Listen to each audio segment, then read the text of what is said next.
kiza kuri wowe ukurikiye US TV ndagushuje ndetse nguha ikaze mu gace ka US News by'umwihariko abakunda gace ka Top 5 Hit Songs. Turaje tubagezeho indirimbo 5 ziyoboye izindi mu gace k'iburasirazuba bw'u Rwanda.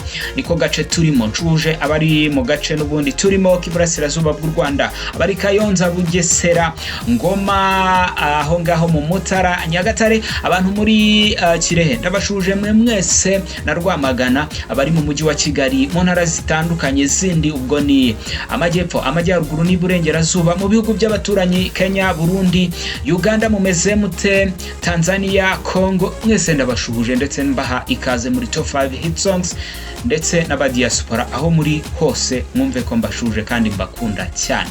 Indirimbo rero zirasohoka uyu munsi. Indirimbo ya mbere ni Kwa Muganga by The Guardian Square Masaka SDA Church.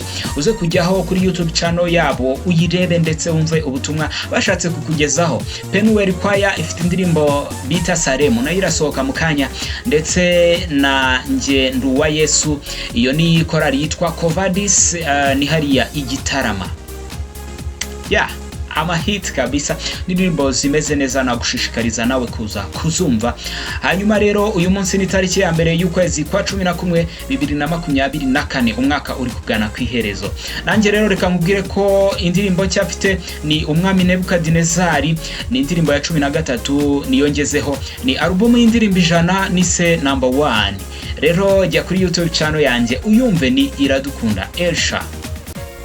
Reka nze rero mu kanya gatoya nkugezeho indirimbo 5 ziyoboye izindi mu gace k'iburasirazuba bw'u Rwanda.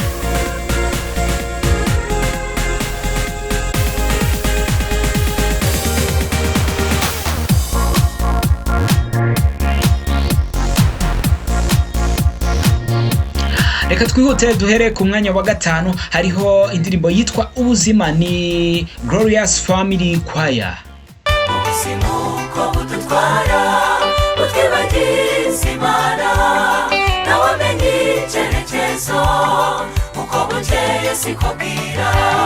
Indirimbo imeze neza cyane, nshimiye n'abayitoye bose rwose, mukomeze mubashyigikire, mukore subscribe, mukore share, ubutumwa bugere kure.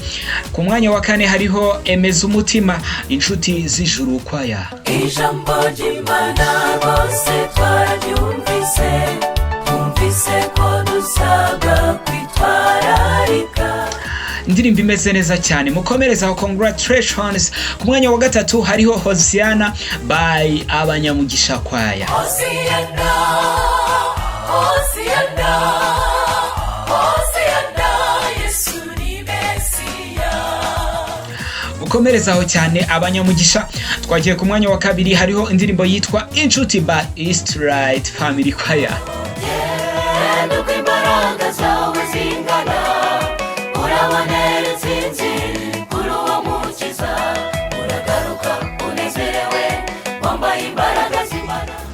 Ku mwanya wa mbere wakwibaza ngo ni iyihe yajeho?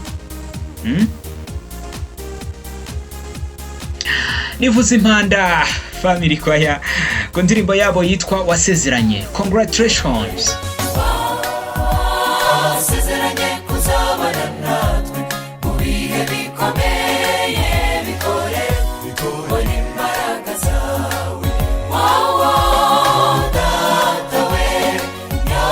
Yego, nshimiye abantu bose badufashije kugira ngo iyi Top 5 Hit Songs ikorwe. Nshimiye ekipe yose twafatanyije kugira ngo tuyibagezeho.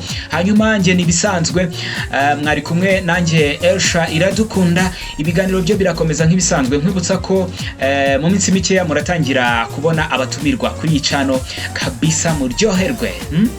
Muratangira kubona n'ibindi biganiro bitandukanye, harimo n'amatopike turajya tuganiraho, duhane ibitekerezo. Rero njyewe narinje kukugezaho Top 5 Hit Songs. Reka nizere ko waryohewe kandi wibuke gutangira isabato hakiri kare.